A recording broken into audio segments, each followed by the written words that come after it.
Here we have an AMD Ryzen 5900X that came in for repair.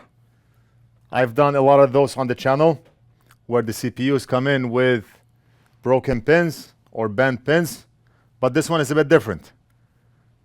We had some viewers ask me if we ever get CPUs with broken pins on the inside rather than on the edge. It always seems like we get CPUs with broken pins on the edges, so we just take out the pin, solder another one. But how difficult is it if we have broken pins on the inside, like this CPU here? 1, 2, 3 broken pins. We have one that's slightly bent. We have one that's slightly bent. And we have a bent pin here. And if we check rest of the CPU, it looks good. I went over this before I hit the record button. And I thought, let me do a video on this one so I can show you how it's done if the pins are broken from the inside and not at the edge. Everything looks mint. No problems except for this part here. What about on the inside? I did not check the inside. The center and everything looks perfect. I have 2 blades here, and I always mention this blade is best for this job. I think this one is blade number 2 or blade number 1, I forgot. You can log into our site. We sell many different types of blades, and you can look for this one here. It looks something like this. The blade is small from the front, and it's curved.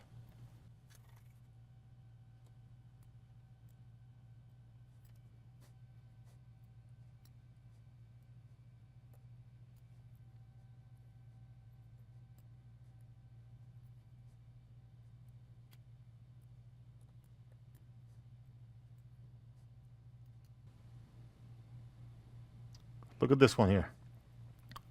We need to actually change 4 pins because this pin, I was trying to bend it because I thought it was leaning to the right, but actually the pin is not full. It looks like the tip of the pin is broken.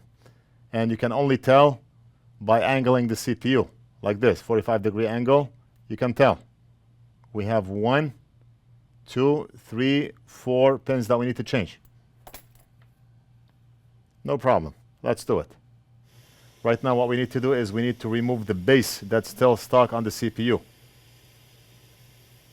We cannot solder a pin if we do not remove the base first. And that's the base I'm talking about, the one I'm holding with my tweezers.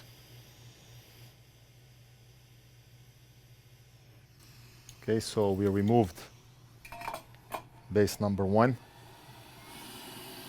And now we're going to remove base number 2. 3 and 4. And now we have to rotate the CPU so we can have a better grip of this one here. We do not want to overlap that pin and accidentally knock off this one. So we do it from here. Safest angle.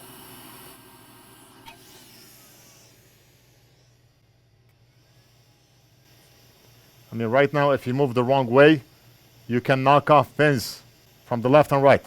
Do not move and do not talk, like I'm doing now. Up. We need to get rid of this one right here. See? Great. Now the question is, where do we get the pins from? I do have donor CPUs right next to me, and we're gonna grab the pins from right here. This CPU was used and abused, and I use this CPU to fix many Ryzen CPUs.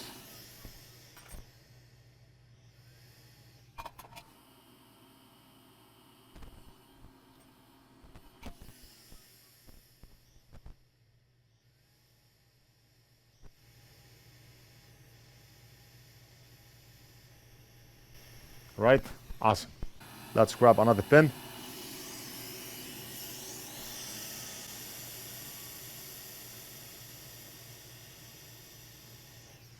It takes a lot less heat to remove a pin from here than on the customer CPU, because the CPU I'm using, the donor one, is thin. It's an old one. and this one here is thick. It takes more heat to solder and desolder a pin.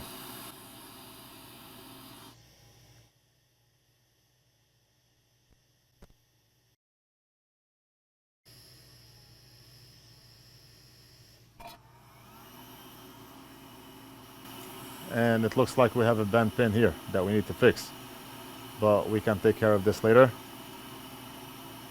Right now, let's finish off with soldering the third one.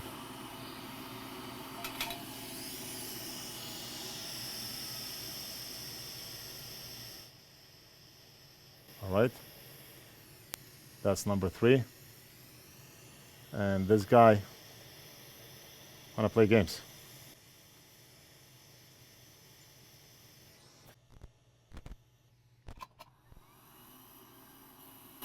Now we're gonna fix any misalignments later. Right now we just wanna solder the pins, and then we can go over any pin that's slightly bent. No problem.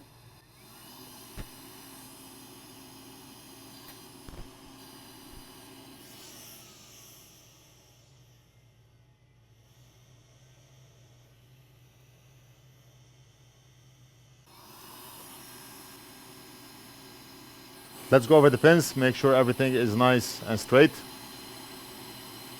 Now the pins do not have to be 100% vertical. There's about 10% error margin.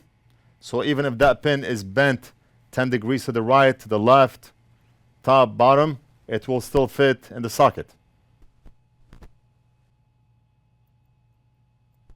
And we're done here.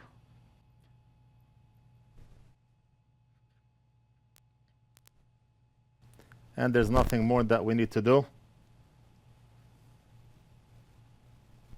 We do not want to overdo it, but there's one pin right there.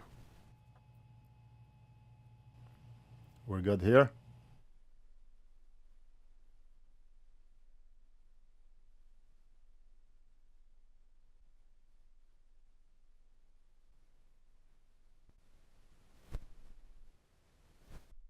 And we are done. We're going to invoice and mail this back to the customer. I hope you enjoyed the video.